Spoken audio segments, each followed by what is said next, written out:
Dito sa ano, sa pag-analisa mo rin sa parang yung mga kasama mo sa industriya, bakit sa tingin mo yung iba na-a-attract at sinusubukan pumasok sa politika, pero iba naman hindi? Alam mo, I cannot blame them kasi unang-una, kung feeling naman nila makakatulong sila at magiging lingkod bayan talaga sila kapag sila binigyan ng pagkakataon, eh di go. Pero katulad ko na meron din ako sariling opinion na kung feeling ko naman um, kahit ka-industriya kita, pero feeling ko wala ka namang magagawa, 'di ba? Wala ka namang magagawa sa pagpasok mo sa politics, or feeling ko ay feeling ko naman ay hindi, mas kailangan ka sa entertainment kaysa sa politics. Doon ka na lang muna. 'Di ba? Parang ano 'yan eh.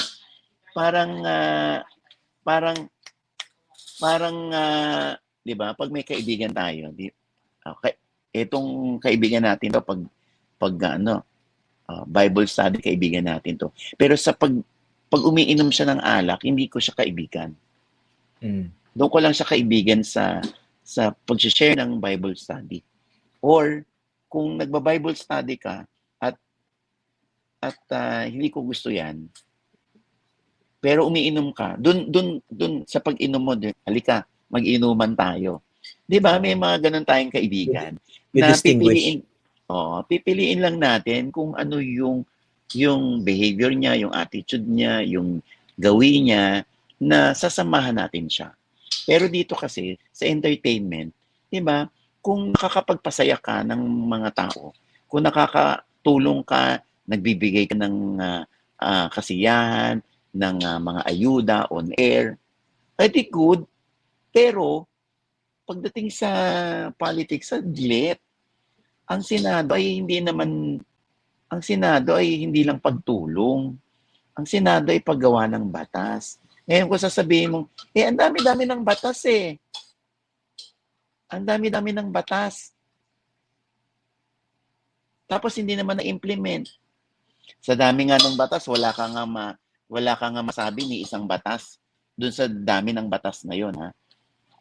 So, parang sino ka para sabihin ang dami-daming batas at kulang lang ng implementasyon? Ha? So si ano yan, si Willie nagsasabi niyan eh. No? Actually, nabash nga siya dyan dahil nga Oo. weird naman talaga na tanungin ka anong plataforma mo. Sabi niya, hindi pa ako nananalo eh. 'Di ba? Oo, tsaka yung Weird talaga yun.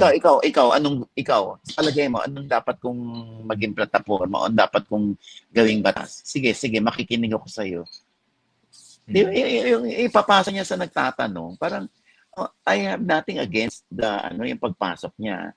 Kaya lang bilang observer, wala ka bang advisor? Wala ka bang yung future chief of staff mo na mag-guide sa'yo, gagabay sa'yo, para pagdating mo sa Senado, kung maluluklok ka eh. 'Di ba? Kaya ka naluklok kasi may nag-guide sa'yo habang nangangampanya ka. Habang nagko-coach sa'yo pag nagsasalita ka sa press. Hindi yung, eto galing sa puso ko Galing to sa puso ko Wala akong binabasa. Galing to sa puso ko. Ha?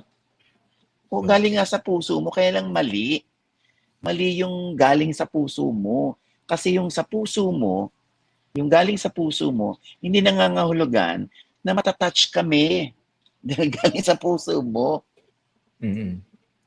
Dun sa mga dun sa mga, 'di ba, you made the distinction dun sa dalawang klase ng artista. Yung iba kung talaga namang gustong tumulong at may kakayahan, walang problema. Iba naman, parang better off sila na mag-stick to entertainment. Dun sa second category, ano sa tingin mo yung sa pagkakilala mo sa ilang mga kasama mo sa industriya? Bakit yung iba talagang na-attract sa politika? Parang okay na naman sila sa industriya, pero gusto pang tumalon sa politika. Ito na nga, ang dami-dami na nga pumasok sa politics, di ba? parang nauubos na yung mga actors. Kasi nga parang sinasabi ng iba na ginagawa yung retirement yung politics, na ginagamit yung politika porque kilala kayo. Akala nyo porque kilala kayo, iboboto kayo ng tao. Akala nyo kapag nakapapangiti nyo sila, kinikis nyo sila, hinahag nyo sila, iboboto na kayo, 1 point na 1 vote agad yun. Hindi ganun ang politics. So wag nating daanin sa patawa, sa pamimigay o pagpapaagaw ng kung ano-ano. Dapat magpakitang gilas ka rin, yung ilabas mo rin yung utak mo, hindi lang puro puso. Utak mo ilabas mo para maramdaman namin, ay, ang talino pala nito. Aba, hindi ko naisip yung naisip niya. Aba, ang bongga naman ng suggestion niya para sa bayan. Yung ganon, hindi yung, pag nandun na ako sa Senado, pag nag-away-away sila, hep hep, hooray! My God, sa lahat ba ng pagkakataon, kailangan ganon ang sagot? Siyempre, minsan yung mga matatalinong botante, ayaw nila ng ganon. Gusto namin, yung may laman din pala utak nito, no? And in fairness naman, no, marami rin naman nasa industriya na talagang competent at talagang yung sinasabi utak. Pero actually, hindi naman lahat sila pumapasok sa politika for some reason. Oo. Actually, ito, si Lito Lapid, yan, nandyan yan. Pero hindi natin naririnig sa session sa hearing si Lito Lapid, si Senator Lito Lapid. Pero biglang may maglalabas sila, ito na pala yung mga sumusunod na batas na i-ano niya, na siya yung principal author or nag-sponsor or co-author. Yung gano'n na, tahimik lang palang gumagawa si Lito Lapid. So, nagkaroon yung mga tao na, tingnan mo to si Lito Lapid, nananahimik, eto pala yung mga batas. So, parang nakatulong kay Lito Lapid. Yung gano'n. Ang si Senator Bong Revilla na galing naman din na re-electionista pero hindi nga pinalad, dinala ng isang religious group pero nawala, nasa number 14. Pero maagang tinanggap ang pagkatalo, 'di ba? So kasi nga alam mo talaga yung mga tao, no? Si Bong madami ring nagawang batas, pero dahil nga hindi sila nakikita, yung mga artista, kapag dating ng interpolation, hindi sila nakikita o hindi sila nararamdaman or hindi natatalinuhan yung mga tao sa kanila. Negative na agad yung dating na ito naman. Tinan mo, hindi sumasagot. Tinan mo, nandun lang, nakaupo lang. Tinan mo, ganyan. So, yung mga tao, parang dumidepende na rin sila kung ano ba performance mo pagdating sa discussion o sa debate sa Senado para iboto kanila, no? I don't know kung nakita mo na yung meme na to, Mama Ogs, no? Yung iba, parang pinagkakatuan si Senator Robin Padilla. Nasalamat daw sa kanya dahil masama yung performance niya. Hindi na nanalo iba pang mga artista. Do you think that's a fair comment? Actually, kanya-kanya eh. Ano ngayon, actually, ang mga netizen, kung mapapansin mo, no? Ano sila, yung pawitihan eh, patalinuhan ng comment. Tsaka nakikipagbardagulan. Lalo na, kung mapapansin mo, pag seryoso mong sinasagot, ang isang comment, ang baduy mo. Yeah.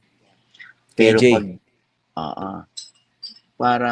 pero parang, ito naman si Patol, gaganunin ka. Kasi seryoso kang sumagot. Pero, pag sinagot mo yung isa ng pabardagol o pawiti, di ba, nabaviral ka pa. Correct. So, bilang ikaw yung commenter o nagpo-post, alin ang mas pipiliin mo?